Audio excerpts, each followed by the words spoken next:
अपना जो test series हम 1 स्टार्ट जो आज से कर रहे हैं, इसमें मैंने अभी तक आपको जो एंशिएंट हिस्ट्री और पॉलिटी के जितने भी लेक्चर यूट्यूब पे करवाए हैं उनसे रिलेटेड सारे एमसीक्यू सीरीज़ हैं। और आपकी जो हिस्ट्री की थ्योरी क्लास है वो दिन में स्टार्ट कर रहे हैं, और पॉलिटी की भी दिन में ही होगी, दोपहर के टाइम या सुबह के टाइम आपको बता दिया जाएगा। डेली लाइव क्लास जो अपनी एमसीक्यू सीरीज़ है वो 9 बजे ही हुआ करेगी रात को, ठीक है जी। तो आपने मास्टर कैडर के लिए, पीएस टेट के लिए, पीसीएस के लिए या कोई भी स्टेट एग्ज़ाम आप देने जा रहे हो उनके लिए, सबके लिए कॉमन टॉपिक है, जिसमें आपका इंडियन पॉलिटी है, इंडियन हिस्ट्री है, ये दोनों ही आप क्या कर सकते हो, इसमें ज्वाइन कर सकते हो। तो शुरू करते हैं अपना। हाँ जी, तो आज का पहला क्वेश्चन है इंडियन पॉलिटी से। अपना पहला क्वेश्चन है, कहते निम्नलिखित अवतरण में से, मतलब जो आप ये पढ़ रहे हो सामने, निम्नलिखित अवतरण में से हम भारत के लोग भारत को एक संपूर्ण प्रभुत्व संपन्न समाजवादी पंथ निरपेक्ष लोकतंत्रात्मक गणराज्य बनाने के लिए तथा उसके समस्त नागरिकों को सामाजिक, आर्थिक और राजनीतिक न्याय, विचार, अभिव्यक्ति, विश्वास, धर्म और उपासना की स्वतंत्रता, प्रतिष्ठा और अवसर की समता प्राप्त कराने के लिए तथा उन सब में व्यक्ति की गरिमा और राष्ट्र की एकता और अखंडता सुनिश्चित करने वाली बंधुता बढ़ाने के लिए दृढ़ संकल्प होकर अपने इस संविधान सभा में आज डैश, यहाँ पे डैश छोड़ा हुआ है, ये आपने फिल करना है, आज डैश को अतैत द्वारा संविधान को अंगीकृत, अधिनियमित और आत्मार्पित करते हैं। ये आपने बताना कि यहाँ पे क्या आएगा। आपको इसको पढ़ने से क्या लग रहा है, ये क्या है आपके सामने, क्या है जी ये आपके सामने? ये है हमारी प्रियम्बल। तो हमारी प्रियम्बल को हमने, मतलब जो हमारा संविधान सभा ने हमारा जो संविधान है वो किस दिन अंगीकृत किया था, आत्म अर्पित किया था, वो आपने तारीख बतानी। ऑप्शन आपके सामने है 26 जनवरी 1950, 26 नवंबर 1949, 26 जनवरी 1949, उपरोक्त में से कोई भी नहीं, इनमें से कोई भी नहीं। बताओ क्या ऑप्शन रहेगा इसमें से, बताइए क्या ऑप्शन रहने वाला है इसमें से आपके लिए? ए है, बी है, सी है, डी है? आपको जो सही बताओ, आपको क्या लगता है इसमें क्या आंसर आएगा? हाँ जी, करेक्ट आंसर इसका है 26 नवंबर 1949। ये आपने ध्यान में रखना है। और आपको यहाँ पे विक्रमी संवत जो दिया होगा वो 2006 दिया होगा, मार्गशीर्ष शुक्ल सप्तमी, ठीक है जी, विक्रमी संवत 2006। अब विक्रमी संवत 2006 यहाँ पे क्यों है? क्योंकि विक्रमी संवत, जो विक्रमी संवत है वो 57 बीसी में स्टार्ट हुआ था, ठीक है जी, बीसी में स्टार्ट हुआ था। तो 26 नवंबर 1949 में हम कितना प्लस करेंगे, कितना 57 प्लस करेंगे। बैक डेट से क्या है, ग्रेगोरियन कैलेंडर में आना है, 1 AD तक आना है, तो यहाँ पे आपका हो जाएगा और 2006। इसीलिए विक्रमी संवत निकालने के लिए हमें क्या करना पड़ता है, उसमें 57 ऐड करना पड़ता है, और आपका शक संवत निकालने के 78 माइनस करना होगा आपको, ठीक है जी। इस बात को ध्यान में रखना है। आगे बढ़ते हैं, चलिए। हाँ जी, ये इसकी व्याख्या है, कहते हैं यह भारतीय संविधान की उद्देशिका है, जो आपने अभी ऊपर पढ़ा, ये क्या है, भारतीय संविधान की उद्देशिका है, जिसे प्रियम्बल बोलते हैं और प्रस्तावना भी बोला जाता है ये, जिसमें भारतीय राज व्यवस्था के स्वरूप, उद्देश्य एवं आदर्श का उल्लेख किया गया है। इसमें उस तिथि का उल्लेख भी किया गया है जिस दिन भारतीय संविधान को स्वीकार किया गया। प्रश्न जो एक्स लिखा हुआ था वहां पे डेट कौन सी आनी थी, 26 नवंबर 1949 आनी थी। ये आपके क्वेश्चन का आंसर है, ठीक है जी। तो आपने इस चीज को ध्यान में रखना है। आगे बढ़ते हैं। प्रियम्बल का जो लेक्चर मैंने एक स्पेशल वीडियो बनाया है और बहुत डिटेल में करवाया है, तो उसको ध्यान से आप देखना, अपना यूट्यूब पे आपको उसको मिल जाएगा, उसका वीडियो आपको। सेकंड क्वेश्चन देखते हैं, कहते 26 जनवरी 1950 को भारत की वास्तविक संवैधानिक स्थिति क्या थी? मतलब क्या लोकतंत्र गणराज्य था? ठीक है जी। प्रभुत्व संपन्न लोकतंत्र गणराज्य था? हाँ जी था। प्रभुत्व संपन्न पंथ निरपेक्ष लोकतंत्र गणराज्य था? था, मतलब मैं था क्यों बोल रही हूँ, 1950 की कंडीशन पूछी गई, 26 जनवरी 1950 के टाइम पे। तो उस टाइम पे भारत में ये जो पंथ निरपेक्ष शब्द है ना, ये हमारे प्रियम्बल में नहीं था, ये बाद में ऐड किया गया है 42वें नंबर के संशोधन करके। हाँ जी, 1976 में मैंने बताया था ना, 42वां संशोधन संशोधन करके 1976 में, जिसे मिनी कॉन्स्टिट्यूशन बोला जाता है, इसमें हमने 3 शब्द जोड़े थे। कौन से? सिस, सेकुलर, इंटीग्रिटी और सोशलिस्ट। सेकुलर, इंटीग्रिटी और सोशलिस्ट, सिस बना लेना, इसको याद कर लेना। और सेकुलर का मतलब क्या होता है? पंथ निरपेक्ष। तो ये तो उस टाइम पे नहीं था।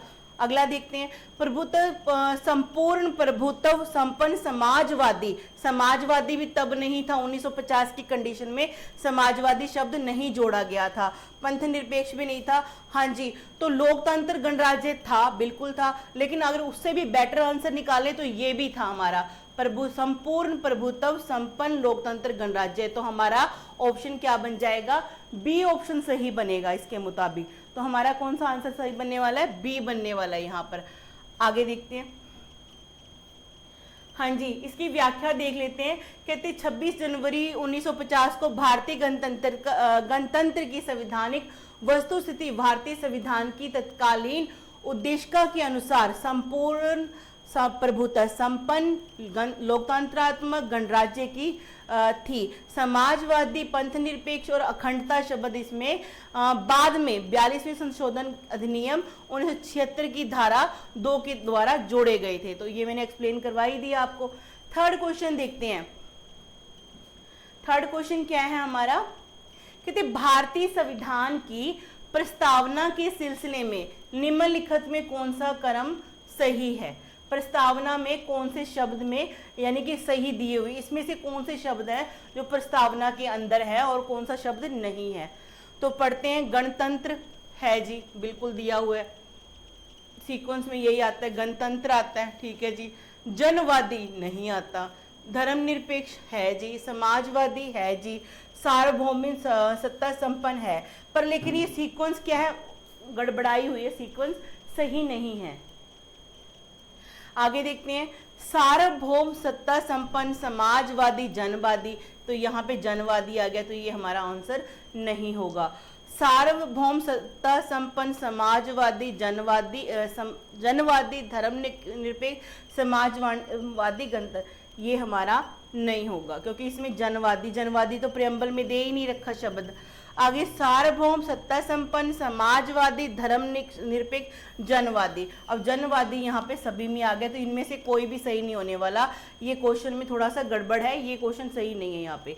तो इसका देख लेते हैं, क्योंकि जनवादी शब्द हमारा प्रियम्बल में नहीं है। तो किसी भी एक सीक्वेंस से आप जनवादी हटा के आप बाकी शब्द बता सकते हो कि ये है और ये नहीं है, ठीक है जी। तो इसमें थोड़ा गड़बड़ है, देख लेते हैं। कहते प्रश्न में दिए गए भारतीय संविधान की प्रस्तावना में वर्णित किए गए हैं, ये शब्द जितने भी पढ़े आपने भारत की प्रस्तावना में दे रखे हैं, ठीक है जी। और ये भारतीय राज व्यवस्था के स्वरूप का वर्णन करते हैं। इनमें से समाजवादी और पंथ निरपेक्ष शब्द मूल संविधान में नहीं थे, बता ही दिया मैंने आपको। 3 शब्द 42वें संशोधन के द्वारा बाद में जोड़े गए हैं। इन्हें 42वें संशोधन द्वारा जोड़ा गया है। जोड़े के पश्चात संविधान में इन शब्दों का निश्चित क्रम यह है: सार्वभौम सत्ता संपन्न समाजवादी पंथ निरपेक्ष लोकतंत्र गणतंत्र। ये हमारी सीक्वेंस सही बैठती है, तो इसको आप भी पढ़ लेना ध्यान से। सार्वभौम सत्ता संपन्न समाजवादी पंथ निरपेक्ष लोकतंत्र गणतंत्र, ये है जी। और ध्यान रखने योग्य तथ्य यह है कि संविधान में उल्लेखित शब्द ये संपूर्ण प्रभुत्व संपन्न समाजवादी पंथ निरपेक्ष लोकतंत्रात्मक गणराज्य है। जनवादी शब्द भारतीय संविधान की उद्देशिका में उल्लेखित नहीं है। जो मैंने बताया वो सारे ऑप्शन में दे रखा था, गलत है। ये कहते यह शब्द चीन के संविधान में उल्लेखित है, और ये शब्द कहाँ पे उल्लेखित है? चीन के संविधान में उल्लेखित है, ठीक है जी। आगे देखते हैं।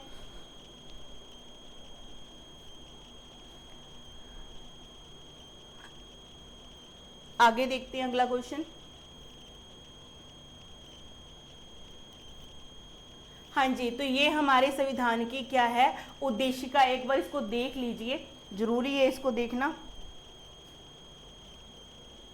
इसमें क्या लिखा है, भारत का संविधान उद्देशिका, हम भारत के लोग भारत को एक संपूर्ण प्रभुत्व संपन्न समाजवादी पंथ निरपेक्ष लोकतंत्र गणराज्य बनाने के लिए उसके समस्त नागरिकों को सामाजिक आर्थिक और राजनीतिक न्याय विचार अभिव्यक्ति विश्वास धर्म और उपासना की स्वतंत्रता प्रतिष्ठा और अवसर की समता प्राप्त कराने के लिए तथा उन सब में व्यक्ति की गरिमा राष्ट्र की एकता और अखंडता सुनिश्चित करने वाली बंधुता बढ़ाने के लिए दृढ़ संकल्प होकर अपने इस संविधान सभा में आज तारीख 26 नवंबर 1949 मिति मार्गशीर्ष शुक्ल सप्तमी संवत 2006 को एतवार द्वारा इस संविधान को अंगीकृत अधिनियमित और आत्मा अर्पित करते हैं। तो ये हमारी होगी उद्देशिका।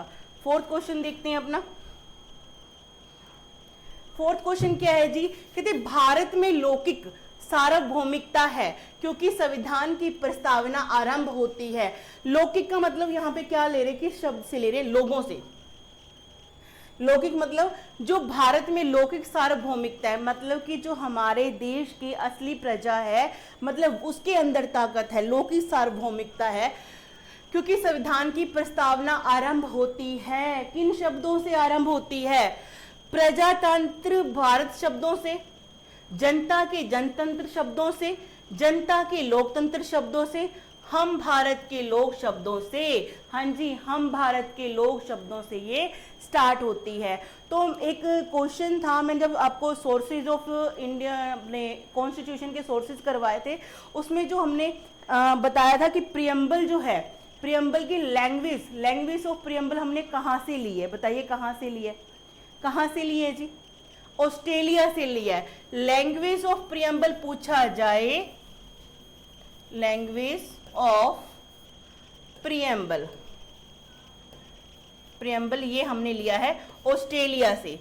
ये हमारा आइडिया कहाँ से लिया गया है, ऑस्ट्रेलिया से लिया गया है। और प्रियम्बल का आइडिया हमने यूएसए से लिया है। तो इस बात का ध्यान रखना, दो क्वेश्चन बन गए आपके यहाँ से कि जो प्रियम्बल का आइडिया हमने कहाँ से लिया, कहाँ से, यूएसए से। और इसका जो लैंग्वेज है, मतलब इसकी जो भाषा है, हम भारत के लोग, भारत को प्रभुता संपन्न, ये सारे शब्द, इसकी जो लैंग्वेज है ये हमने कहाँ से ली है, ऑस्ट्रेलिया से ली है। दोनों क्वेश्चन आपके क्लियर हो गए, आगे बढ़ते हैं। हाँ जी, ये मैंने बता ही दिया आपको।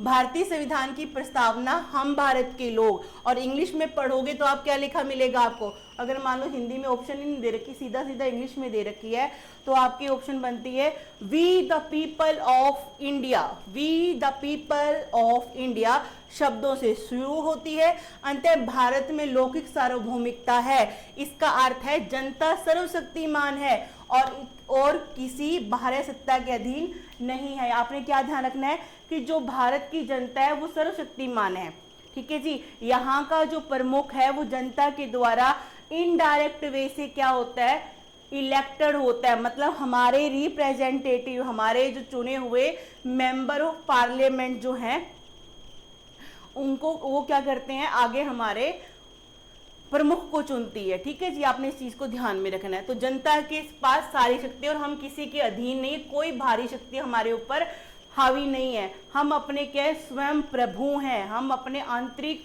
और भारी मामलों में दोनों में क्या है, आजाद हैं। हम अपने फैसले खुद ले सकते हैं, हमारे ऊपर कोई बाहरी शासन का दबाव नहीं है, कुछ भी नहीं है। किसी वाद के फैसले में, अच्छा, किसी वाद के फैसले में सर्वोच्च न्यायालय ने सर्वप्रथम घोषित किया कि उद्देशिका संविधान का हिस्सा नहीं है।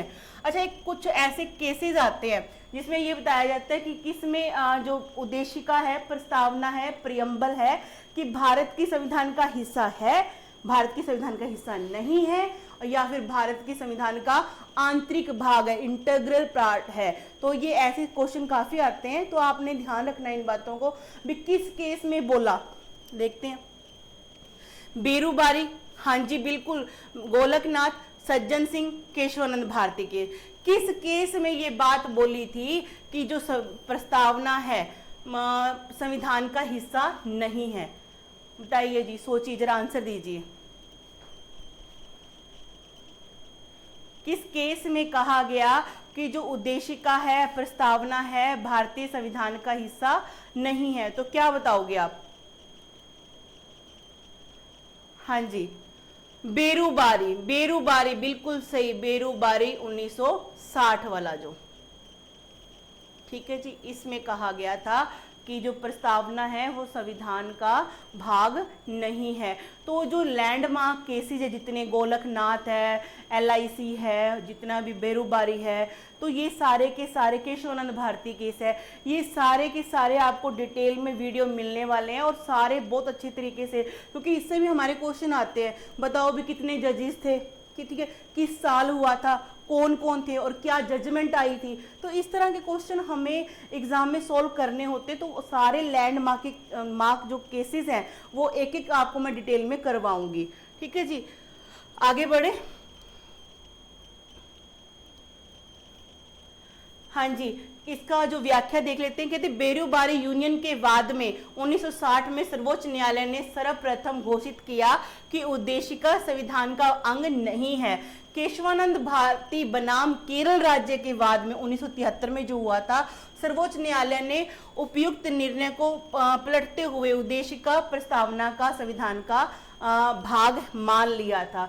मतलब कि अपना जो लैंडमार्क केसेस में क्या होता, 1960 में बेरूबारी कांड में तो बोल दिया कि संविधान जो प्रस्तावना है संविधान का भाग नहीं है, लेकिन जब केशवानंद भारती केस होता है केरल राज्य के साथ में, ठीक है जी, तो उसमें कहते हैं, है ना, उसमें मान लेते हैं भी अपना दुरुस्त करो जो पहले वाली गलती है, जो प्रस्तावना है वो संविधान का हिस्सा है, ठीक है, इस बात का ध्यान में रखना है। और LIC जो केस है 1995 वाला, उसमें क्या कहा था, आंतरिक भाग है, प्रस्तावना संविधान का आंतरिक भाग है। क्वेश्चन है जी, निम्नलिखित में से कौन सी भारतीय संविधान की विशेषता नहीं है? भी बाकी विशेषता कोई एक चीज ऐसी है जो विशेषता नहीं है, देखते हैं। संसदात्मक सरकार, पार्लियामेंट वाली सरकार है, अध्यात्मक सरकार नहीं है, ये हमारे नहीं है भाई। स्वतंत्र न्यायपालिका, हाँ जी, हमारी न्यायपालिका बिल्कुल जुडिशरी बिल्कुल स्वतंत्र है, आजाद है, किसी के अंडर नहीं है, ठीक है जी। संघात्मक यूनिटरी सरकार है हमारी, बिल्कुल है जी, बिल्कुल है, ध्यान रखना, क्योंकि हमारे पूरे जो देश से संबंधित जितने राज्य हैं उनका सबकी पकड़ किसके पास है, सरकार के पास है, केंद्रीय सरकार के पास है। आगे बढ़ते हैं। स्ट्रॉन्ग कौन सी हमारी, यूनियन गवर्नमेंट स्ट्रॉन्ग है। हाँ जी, व्याख्या देख लेते हैं। कहते अध्यात्मक सरकार भारतीय संविधान की विशेषता नहीं है, जबकि संसदात्मक सरकार शासन प्रणाली, संघात्मक सरकार शासन प्रणाली तथा स्वतंत्र न्यायपालिका भारतीय संविधान की विशेषता है। बिल्कुल है जी, बिल्कुल सही है। आगे बढ़ते हैं। कहते भारतीय संसदीय प्रणाली ब्रिटिश संसदीय प्रणाली से इस बात से भिन्न है कि भारत में, अच्छा कंपैरिजन करना है कि आपको ब्रिटेन की जो प्रणाली है, शासन प्रणाली है, गवर्नमेंट है, उससे और भारत की गवर्नमेंट से, दोनों में कंपैरिजन करना है। देखते हैं, कितने वास्तविक और नाम मात्र दोनों प्रकार की कार्यपालिका, बिल्कुल है जी। वास्तविक कार्यपालिका किसके हाथों में है, PM के हाथों में है। नाम मात्र कार्यपालिका किसके हाथों में है, हमारे राष्ट्रपति के हाथों में है। आगे है सामूहिक उत्तरदायित्व, कलेक्टिव रिस्पॉन्सिबिलिटी की प्रणाली, बिल्कुल जी, हमारे यहाँ पे भी है, ब्रिटेन में भी है। द्विसदनीय विधायिका, लेजिस्लेचर बाई कैमरल है, ये आइडिया भी हमने ब्रिटेन से ही लिया है, ठीक है जी। हाँ जी है, हमारे यहाँ पे राज्यसभा भी है, लोकसभा भी है, और कई 6 स्टेट के अंदर तो विधानसभा भी है और विधान परिषद भी है। कमेंट करके बताओ भारत के किन किन राज्यों में विधान परिषद है, ठीक है जी। अगला देखते हैं, न्यायिक पुनराविलोकन, जुडिशियल रिव्यू, नहीं ये हमारे यहाँ पे तो है लेकिन ब्रिटेन में नहीं है, ब्रिटेन में नहीं है, इंडिया में है। और ये जो जुडिशियल रिव्यू का जो आइडिया है हमने USA से लिया है, ठीक है जी। तो इस बात को आपने ध्यान में रखना है। बाकी सारी बातें हमारी मैच करती हैं ब्रिटेन की सिस्टम से, लेकिन हमारा जो जुडिशियल रिव्यू है ये मैच नहीं करता। ये हमने आइडिया कहाँ से लिया है, कहाँ से लिया है भाई, यूएसए से ली है। आगे बढ़े, चलिए पढ़ लेते हैं व्याख्या को एक बार। कहते भारतीय संसद प्रणाली में न्याय पुनरावलोकन की प्रणाली है, जबकि ब्रिटेन में यह प्रणाली लागू नहीं है। इस अर्थ में भारतीय संसदीय प्रणाली ब्रिटेन से भिन्न है। इसके अतिरिक्त वास्तविक एवं नाम मात्र दोनों प्रकार की कार्यपालिका, सामूहिक उत्तरदायित्व, द्विसदनीय विधायिका एवं भारत एवं ब्रिटेन दोनों में है। बिल्कुल ठीक है जी, हमने करवाई दिया। अगला क्वेश्चन देखते हैं। चलिए, सर्वप्रथम सदनात्मक सरकार किस देश ने आरंभ की? Parliamentary system. और ये आप कमेंट करके बताइए, पार्लियामेंट जो सिस्टम होना चाहिए, ये आइडिया हमने कौन सी कंट्री से लिया है? वही क्वेश्चन है, बात तो वही है, कहने का मतलब वही है कहने का कि जो हमारे यहाँ पे पार्लियामेंट्री सिस्टम है, हमने किस कंट्री से बोरो किया, किस कंट्री से ये लिया है।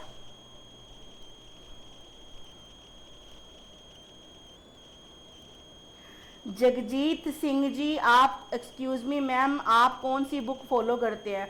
रजी, मैं एनसीईआरटी को बेस लेती हूँ और जितनी भी अपनी राज्य व्यवस्था है, लक्ष्मीकांत है, यूपीएससी वाली, वो सारी मैं फॉलो कर रही हूँ।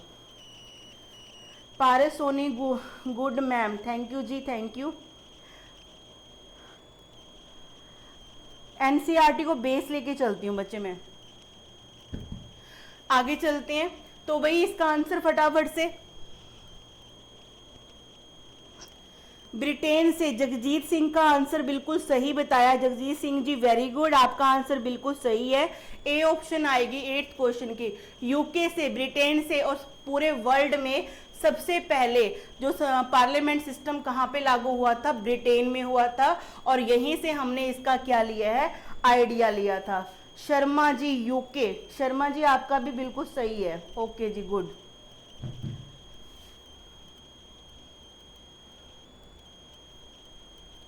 चलिए थोड़ा व्याख्या पढ़ लेते हैं। कहते हैं इसमें वर्तमान में संसाधनात्मक शासन का स्वरूप जो कि अधिकांश देशों में प्रचलित है, सर्वप्रथम ग्रेट ब्रिटेन में परिलक्षित हुआ।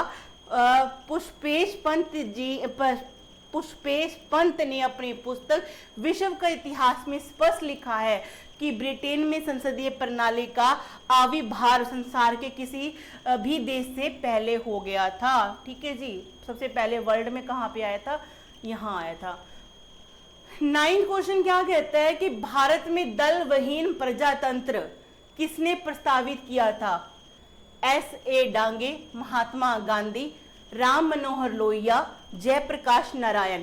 मतलब कहने का है इनमें से जो दिए हुए व्यक्तियों में से कौन से वो ऐसे व्यक्ति है या कौन सा वो व्यक्ति है जिसने ये कहा था कि जो दल नहीं होने चाहिए, पार्टीज नहीं होनी चाहिए, जो पार्टियों के बिल्कुल खिलाफ थे।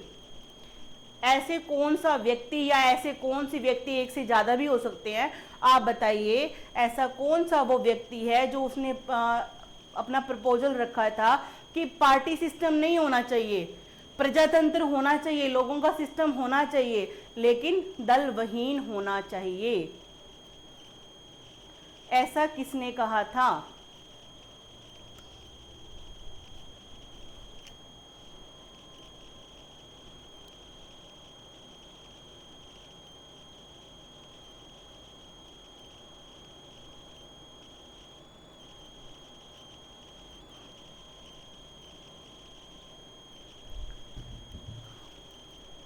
हाँ जी, तो आपका आंसर होगा महात्मा गांधी जी और जयप्रकाश नारायण। महात्मा गांधी जी एक ऐसे व्यक्ति थे जो कहते थे भी दल पार्टी सिस्टम नहीं होता, गंदा होता है। जयप्रकाश नारायण जी ने उनके बात में हामी भरी थी, तो इस चीज को आपने ध्यान में रखना। आगे बढ़ते हैं। हाँ जी, बिल्कुल सही। महात्मा गांधी और जयप्रकाश नारायण ने भारत में दलविहीन प्रजातंत्र का समर्थन किया था। ये दलीय व्यवस्था के दोषों के कारण दलविहीन लोकतंत्र एवं सहभागी लोकतंत्र के समर्थक थे।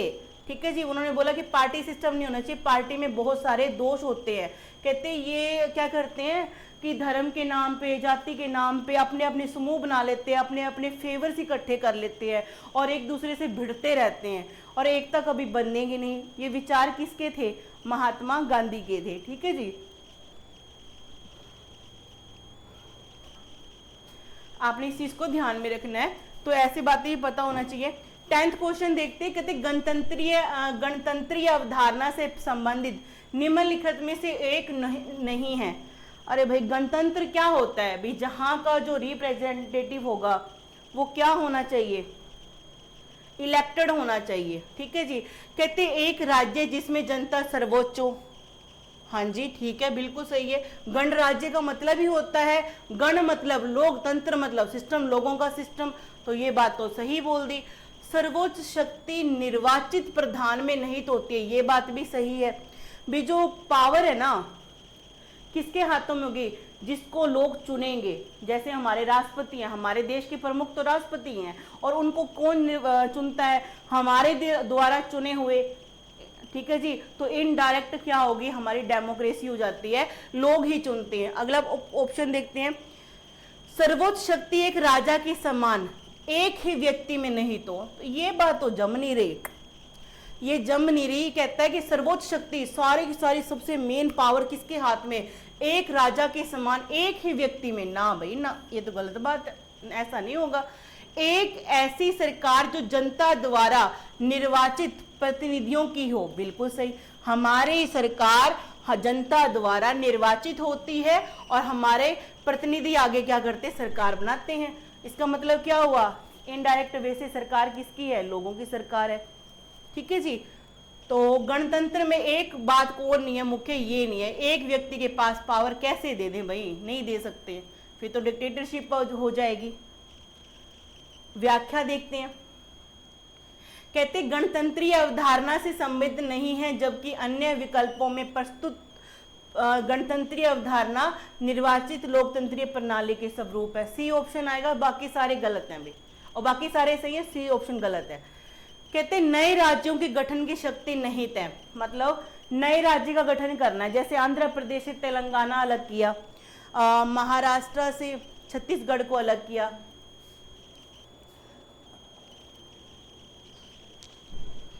झारखंड को बिहार से अलग किया, उत्तराखंड को यूपी से अलग किया। मतलब ये अलग करने की पावर तो किसी के हाथ में होगी ना, कि मुंह उठा के ऐसे ही कोई अलग कर देगा, या उसकी राज्य सरकार कर सकती है?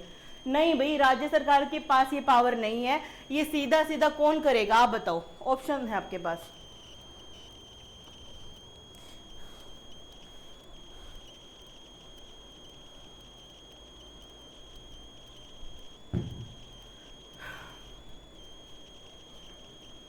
चलिए बताइए भी फटाफट से।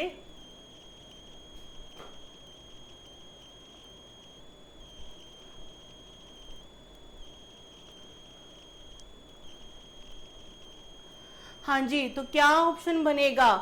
ऑप्शन ए संसद के पास, मंत्रिपरिषद के पास, राष्ट्रपति में, राज्य पुनर्गठन आयोग में। तो किसके पास, आपको क्या लगता है किसके पास ये पावर है कि राज्यों का पुनर्गठन किया जाए? किसके पास ये पावर है?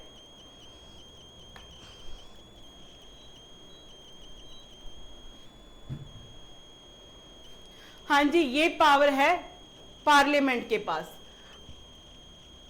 जब मैंने आपको भाग 1 करवाया था, जिसके आर्टिकल 1 से लेके 4 तक मैंने आपको डिटेल में समझाए, वो वीडियो लेक्चर जरूर देखना। उसमें बताया गया है ना कि आपका जो सेकंड है, जिसमें राज्यों के नाम है ना जी, उनके नाम परिवर्तित करना, राज्यों की जो एरिया डिसाइड करना, या कटनी छटनी करनी है राज्य में से, तो वो पावर किसके पास है? पार्लियामेंट के पास में है। ठीक है जी। और सिग्नेचर जरूर राष्ट्रपति के होते हैं, लेकिन वो बाद में, लेकिन पार्लियामेंट ऐसा कर सकती है। ये पावर किसके पास है? पार्लियामेंट के पास है। तो आपका ऑप्शन क्या बन जाएगा? ए ऑप्शन बन जाएगा। आगे बढ़े। हाँ जी, तो कोई इसकी मैंने डिटेल नहीं रखी। क्वेश्चन नंबर 12, क्वेश्चन नंबर 12 क्या कहता है? कहते संविधान में हमारे राष्ट्र का उल्लेख किस या फिर किन नामों से किया गया है? संविधान जो हमारी पुस्तक है उसमें कहते भारत को किन नामों से जाना जाता है? आपने हमारे राष्ट्र को किन नामों से जाना जाता है, आपने ये बताना है। बताइए भाई, किन नामों से जाना जाता है? भारत तथा इंडिया बोला जाता है, केवल भारत, हिंदुस्तान ये तथा इंडिया, भारत, हिंदुस्तान तथा इंडिया। बताओ क्या ऑप्शन रहेगी? ये ऑप्शन मैंने ये तो वैसे टिक किया, आप ऑप्शन बताओ कि हमारे राष्ट्र का उल्लेख संविधान में किन नामों से है। संविधान की जब किताब खोलोगे ना, आपको जब इंग्लिश मीडियम वाली खोलोगे तो क्या नाम मिलेगा? इंडिया मिलेगा, ठीक है जी। और हिंदी वाली खोलते हो तो क्या मिलेगा? भारत मिलेगा। जो मतलब कि संविधान की पहला जो हैंड रिटन है वो इंग्लिश मीडियम में था जी, इंग्लिश भाषा में ही लिखा गया था। बाद में उसका क्या हुआ था? हिंदी में ट्रांसलेशन हुआ था, और उसमें स्पष्ट शब्दों में क्या है कि इंडिया दैट इज भारत, ठीक है जी। आपको याद रखना है कि सिर्फ भारत और इंडिया दो शब्द हैं जो कहाँ पे यूज किए गए हैं? हमारे संविधान में यूज किए गए, बाकी ऐसा नहीं है। आपने इन चीजों को ध्यान में रखना। बेसिक क्वेश्चन था, बहुत ही आसान क्वेश्चन था। जो कल की क्लास होगी ना, थोड़ा से अच्छे क्वेश्चन आएंगे। ये तो डी लेवल के क्वेश्चन है सारे, ये डी लेवल के क्वेश्चन है। कल की क्लास से अपग्रेड करेंगे इन चीजों को। संविधान में हमारे राष्ट्र का उल्लेख दो नाम भारत तथा इंडिया के रूप में किया गया है। अनुच्छेद 1 में उल्लेख करता है कि भारत अर्थात इंडिया राज्यों का संघ होगा। India that is Bharat shall be a union of state. अच्छा, ये एक बात क्लियर कर दूं, हमारा जो यहाँ पे जो यूनियन है ना, इस शब्द का मतलब समझो, मतलब कि ये हमारे राज्य हैं सारे, ठीक है जी। और इनके ऊपर सारा का सारा केंद्र सरकार यानी कि भारत है। एक होता है आपका फेडरेशन, उसमें जो राज्य होते हैं ना सारे के सारे ऐसे, वो अपनी थोड़ी थोड़ी पावर एक जगह पे इकट्ठी कर लेते हैं। भी आप हम पे क्या कर सकते हैं? सरकार बना लेते हैं, वो हम सबको चलाएगी, तो इसे बोलते हैं फेडरेशन, ठीक है। इसमें क्या है, कभी भी कोई भी राज्य अलग हो सकता है, लेकिन संघ से कोई भी राज्य अलग नहीं हो सकता। आपको पता है इस चीज का कि भारत के जो 28 के 28 राज्य हैं, 8 केंद्र शासित प्रदेश हैं, वो अपने आप को क्या है, भारत से अलग नहीं कर सकते, ठीक है जी। इस बात का ध्यान रखना। तो हम क्या है, यूनियन है। यूनियन की पावर स्ट्रोंग होती है कि कोई भी राज्य हमसे अलग नहीं हो सकता। 13 क्वेश्चन देखते हैं कि भाषा के आधार पर राज्यों के गठन हेतु राज्य पुनर्गठन आयोग की स्थापना कब गई थी? ठीक है जी। भाषा के आधार पे जो गठित होने वाला पहला स्टेट कौन सा था? ये क्वेश्चन का भी आंसर कमेंट में दो, और इस क्वेश्चन का भी आंसर दो आप कि भाषा के आधार पर राज्यों के गठन हेतु जो आयोग बनाया गया था उसकी स्थापना कब हुई थी? कब हुई थी भाई? 1856 में, 1956 में, 1953 में, 53, 53 में, 1960 में। बताओ कब?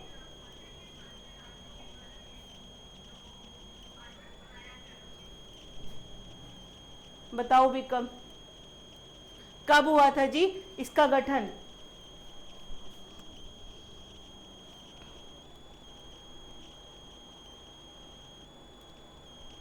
शर्मा जी आपका गलत आंसर है, ए नहीं आएगा।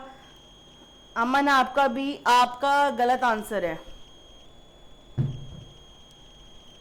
गलत आंसर है जी। भाषा के आधार पर राज्यों के गठन हेतु जो इसका आयोग बना था वो कब बना था? 1953 में, 1953 के अंदर ये आयोग बना था। आगे बढ़ते हैं। भाषाई आधार पर राज्य पुनर्गठन आयोग की स्थापना 29 दिसंबर 1953 को की गई, जिसने अपनी रिपोर्ट 30 सितंबर 1955 को सौंपी। आयोग के अध्यक्ष फजल अली थे तथा अन्य 2 सदस्य हृदयनाथ कंजूरू, के.एम. पिनिक्कर। अंत इस प्रश्न में विकल्प नहीं है, मतलब मैंने आपको करेक्शन करके दे दिया था 1953, ठीक है जी। ये हटा देना लाइन। तो ये फजल अली आयोग बना था 1953 में। 3 साल बाद की आपने रिपोर्ट देते हैं, और सदस्य भी कितने होते हैं इसके? 3 सदस्य होते हैं, हृदयनाथ कंजूरू और के.एम. पनिक्कर। आगे बढ़े। हाँ जी, अगला क्वेश्चन कहते भारतीय नागरिकता नहीं प्राप्त की जा सकती, कि आपको भारत का मेंबर बनना है तो कितने कौन कौन सा प्रोसेस है आपको भारत का मेंबर का बनने का? जन्म के आधार पे, हाँ जी ठीक है, जन्म के आधार पे बन सकते हो। देशीयकरण, आप अपने देश की नागरिकता को त्याग कर 10 सालों तक यहाँ रहकर साइंस में, विज्ञान में या कोई कला साहित्य में किसी चीज़ में आप आगे और भारत की 22 भाषाओं में से किसी एक भाषा को जानते हो, जो क्या है नेशनलाइज हैं, राष्ट्रीयकृत हैं, जिनको क्या है मान्यता मिली हुई उसमें से, और किसी भूभाग के सम्मिलित द्वारा हाँ जी कर सकते हो। भारतीय बैंक में धन जमा करा के नहीं, ऐसा नहीं होगा। तो ऑप्शन क्या बनेगी, डी, कि आप इस तरीके से भारत की नागरिकता नहीं हासिल कर सकते हो। आगे बढ़े।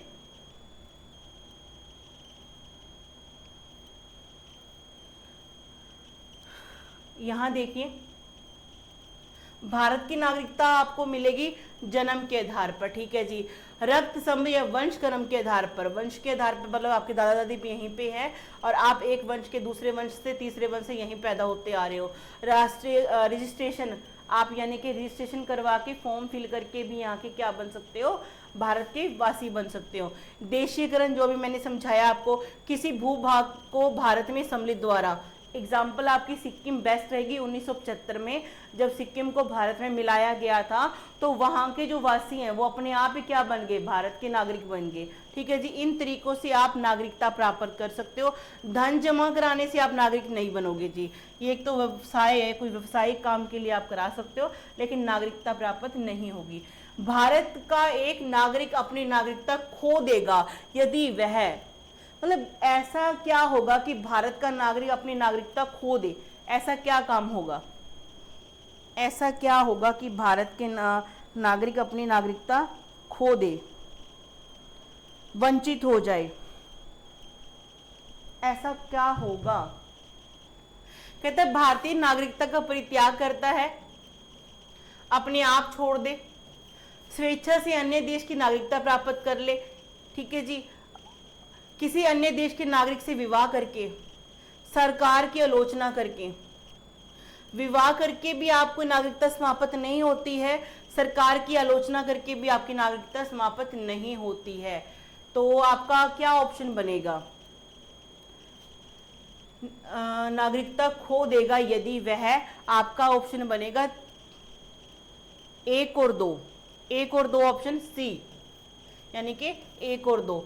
पहले दो कारणों से आपकी नागरिकता जा सकती है, लेकिन दो नीचे वाले कारणों से आपकी नागरिकता नहीं जाएगी, ठीक है जी। आगे बढ़े। अगला क्वेश्चन देखिए जी, एक एक्सप्लेनेशन देख लीजिए। कहते भारत के नागरिक की नागरिकता का लोप निम्न दिशाओं में होता है, किन कारणों से। कहते भारतीय नागरिकता का परित्याग करने की दशा में, स्वेच्छा से अन्य देश की नागरिकता ग्रहण करने से। अगर आप यहाँ से छोड़ के किसी और कंट्री में चले जाते हो, वहाँ की नागरिकता ले लेते हो, तो यहाँ भी आपकी नागरिकता क्या हो जाएगी, समाप्त हो जाएगी। और यहाँ से परित्याग कर दिया, छोड़ के चले गए, ठीक है जी। तीन तरीके से आपकी समाप्त होती है, परित्याग, खुद छोड़ के चला जाना, पर्यावरण आपको टर्मिनेट कर देना, वंचित किए जाना, कोई देश विरोधी कार्य कर दिया आपने, देशीकरण के द्वारा आप यहाँ पे आए थे लेकिन आपको क्या कर दिया,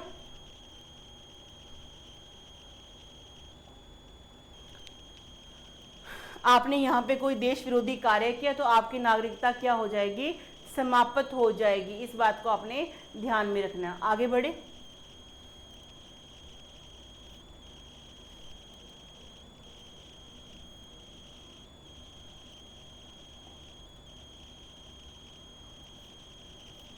हाँ जी, अगला क्वेश्चन देखिए कि भारतीय संविधान में समता का अधिकार 5 अनुच्छेदों द्वारा प्रदान किया। तो भी कौन कौन से आर्टिकल है जो आपको समता का अधिकार, समानता का अधिकार प्रदान करते हैं, कौन सा है जी, ये बताना आपने।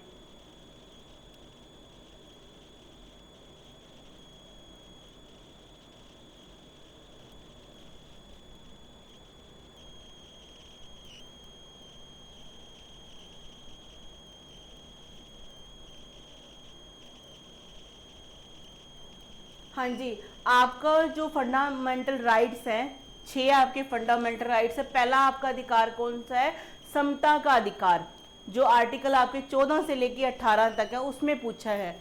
तो ऑप्शन क्या दे रखा, 16 से 20 तक नहीं जी, गलत, ठीक है। 15 से 19 तक नहीं जी, गलत। 14 से 18 बिल्कुल सही, और 13 से 17 गलत। तो 14 से स्टार्ट करते हैं, क्या है इसमें, विधि के सामने समानता, विधि के सामने समानता। 15 में क्या है, धर्म, जाति, लिंग के आधार पे भेदभाव करना नहीं है। धर्म, जाति, वंश, जन्म स्थान, इनके आधार पे भेदभाव नहीं करना। 16 क्या कहता है, अवसर की समानता।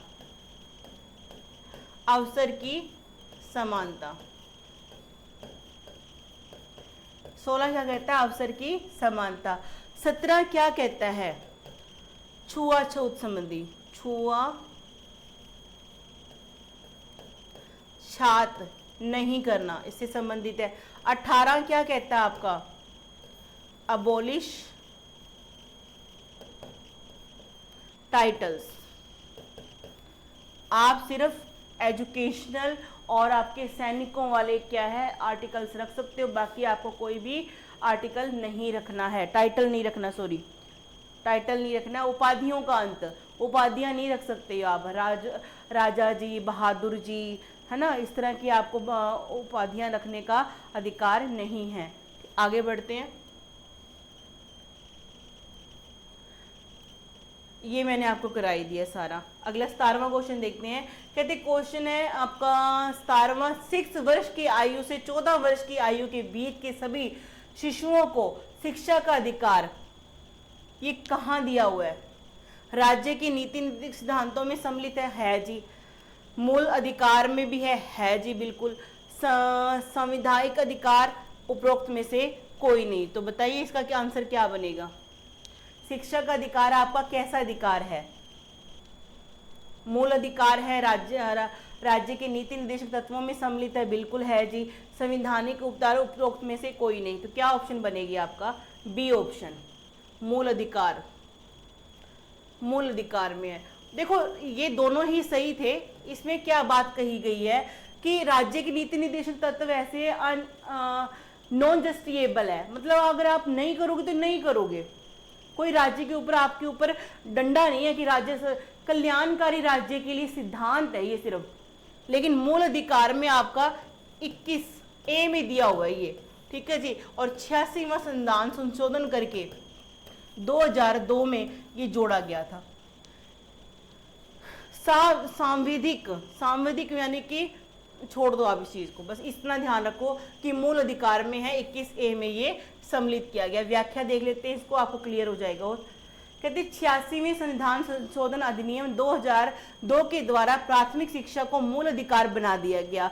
इसके द्वारा संविधान के भाग 3 में नया अनुच्छेद 21A कह लो चाहे क कह लो, बात एक ही है, जोड़ा गया, जिसके अनुसार राज्य 6 से लेकर 14 वर्ष की आयु के सभी बालकों हेतु निःशुल्क और अनिवार्य शिक्षा की व्यवस्था करेगा। साथ ही अनुच्छेद 45 के संशोधित नीति निर्देशक तत्व के अनुसार राज्य 6 से लेकर 14 वर्ष की आयु तक सभी की आरंभिक शिक्षा का, बेसिक एजुकेशन का देखरेख शिक्षा उपलब्ध कराने के लिए प्रयत्न करेगा, करे ना करे उसकी मर्जी है।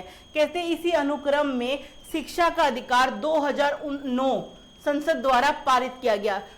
जो आपका शिक्षा का अधिकार अधिनियम कब पारित किया गया, 2009 में, और प्रभावी कब हुआ, 1 अप्रैल 2010 से। ये क्वेश्चन कई बार एग्जाम में आ चुका है, इसको आपको ध्यान में रखना है। आगे बढ़े, आगे है किसी अपराध से के अभियुक्त को स्वयं अपने विरुद्ध गवाह बनने के लिए बाध्य नहीं किया जा सकता है। ये भारतीय संविधान के किस अनुच्छेद में प्रावधान है, किस अनुच्छेद में प्रावधान है कि किसी भी अभियुक्त को जिसको गिरफ्तारी किए किसी भी आधार पे उसको उसके खिलाफ, खुद के खिलाफ ही गवाह बनने के लिए आप मजबूर नहीं करोगे। ये बात कहाँ लिखी हुई है, किस आर्टिकल में लिखी हुई है, आपने ये बताना है।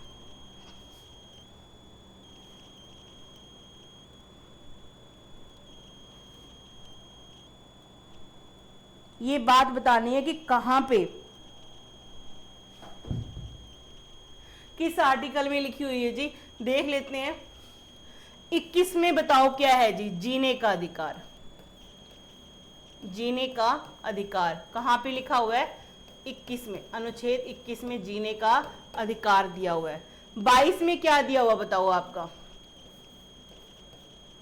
गिरफ्तारी संबंधी, गिरफ्तारी संबंधी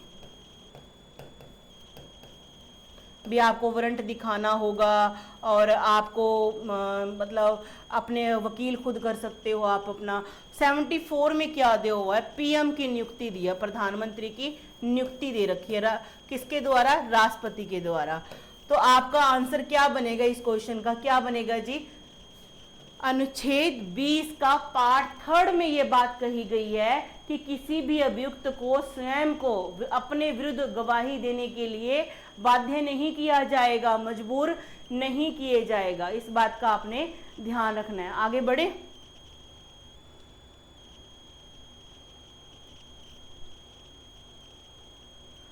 हाँ जी, तो 20 में वैसे लिखा क्या हुआ है आप देख लीजिए ध्यान से। 20 में क्या क्या बातें लिखी हैं, कहते एक गलती की एक ही सजा मिलनी चाहिए, बिल्कुल जी। उस सजा उस समय के कानून के आधार पे दी जाएगी, न कि पहले या बाद के कानून के अनुसार। मतलब कि जो गलती आपने की है उसकी एक बार ही सजा मिलेगी, बार बार सजा नहीं मिलेगी, और गलती उस समय के कानून के अनुसार मिलेगी। ऐसा नहीं है कि कानून पहले क्या था उसके अकॉर्डिंग दे दो जी, और या फिर बाद में आपकी सजा खत्म होने वाली है तब कोई नया कानून बन गया फिर बोलेंगे जी अब इसके अकॉर्डिंग आपको सजा भुगतनी होगी ना, ऐसा नहीं होगा। आपने जब गलती की है उस समय पे जो कानून है उसी के अनुसार आपको सजा मिलेगी। आगे बढ़े। सजा के बाद भी कैदी को संरक्षण दिया जाता है, कैदी को प्रोटेक्ट किया जाता है, उसको जीना है, उसको पीना खाना है, खाना जिंदा रखना है, उसको स्वास्थ्य का उसका ध्यान रखना होगा भी। ये आपका आर्टिकल 20 है, किस संबंधी है, आपका अपराध संबंधी। और आपसे क्वेश्चन ये है कि कौन से वो आर्टिकल हैं जो आपातकाल में भी, इमरजेंसी के टाइम पे भी सस्पेंड नहीं होते, बाकी सारे सस्पेंड हो जाते हैं। आपके कौन कौन से वो आर्टिकल है जो आपके इमरजेंसी के टाइम पे भी क्या नहीं होते, सस्पेंड नहीं होते हैं, वो आप बताओ कौन कौन से हैं। मोनो जी बिल्कुल सही आंसर है आपका। अब ये बताओ कि कौन से वो आर्टिकल हैं जो इमरजेंसी के टाइम पे भी सस्पेंड नहीं होते।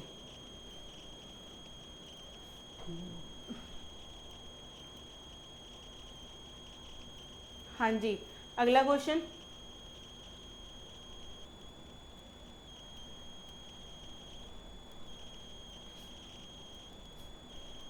चलिए 19वां क्वेश्चन देखिए।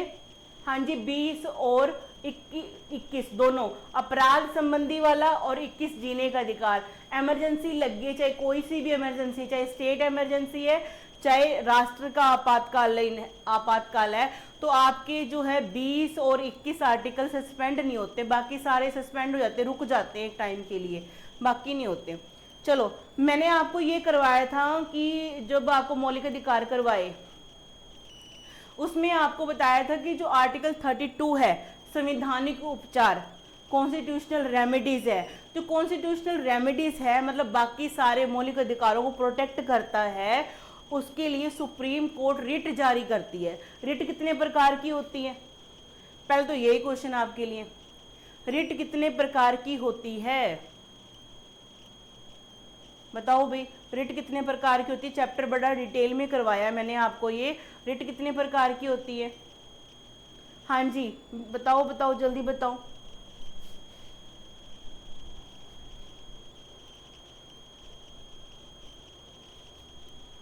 मोनू जी सही बता रहे हो बेटा, आपका आंसर सही आ रहा है, लेकिन ये बताओ रिट कितने प्रकार की होती है, इसका आंसर दो।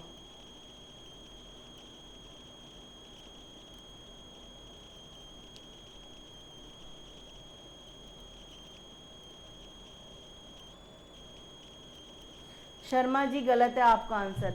रिट 5 प्रकार की होती है। ठीक है जी, रिट कितने प्रकार की होती है पहले तो यही समझ लो। रिट कितने प्रकार की, 5 प्रकार की। रिट का आइडिया हमने कहाँ से लिए, यूके से लिए, ब्रिटेन से लिए। ठीक है जी, और जो सुप्रीम कोर्ट है वो रिट जारी करता है किस आर्टिकल के तहत, 32 के तहत। और अपना जो हाई कोर्ट है वो रिट जारी करता है किसके तहत, 226 के तहत रिट जारी करता है। इन बातों को ध्यान रखना। जो रिट है जो ये आपके लिखे हुए हैं, जैसे बंदी प्रत्यक्षीकरण, हैबस कॉर्पस बोलते हैं इसको इंग्लिश में, to have the body of, body को लेकर आओ। इसमें से बताना सुमेलित कौन सा नहीं है, देख लेते हैं। परमादेश, वी कमांड, ये भी ठीक है आपका। प्रतिषेध, प्रतिषेध का मतलब होता है मनाही करना, टू बी सर्टिफाइड, ये गलत है। अधिकार परीक्षा यानी quo warranto, by what authority you are here, English में ही आते हैं इसके मीनिंग, बिल्कुल ऐसे ही लिखे होते हैं, और ये मैंने हिंदी में लिख दी लेकिन ये इंग्लिश में आते हैं और सीधे सीधे ऐसे ही पूछे जाते हैं।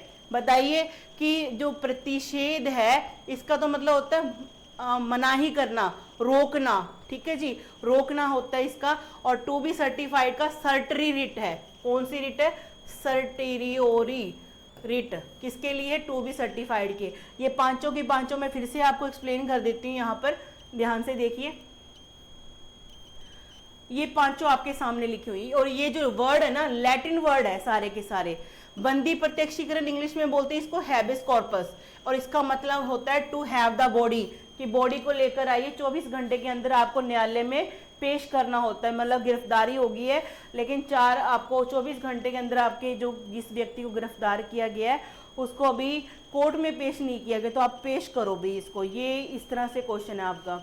परमादेश यानी कि आपका मैंडेमस, इस रिट का नाम है मैंडेमस, और इसका इंग्लिश में बोलेंगे वी कमांड, हम परमादेश देते हैं, करो इस बात को। और प्रतिषेध का मतलब होता है फॉरबिड, टू फॉरबिड, मनाही करना, रोकना कि ऐसा मत करो। उत्प्रेषण यानी कि सर्टरी, टू बी सर्टिफाइड और टू बी इन्फॉर्म्ड, ये मीनिंग ऐसे ही आएंगे। अधिकार परीक्षा, क्यू वरेंटो, बाय व्हाट अथॉरिटी और वारंट, किसके अधिकार से आप यहाँ इस कुर्सी पे बैठे हो। तो आपको ये रिट वाला चैप्टर डिटेल में करवा चुकी हूँ, ध्यान से देखना इस चीज को।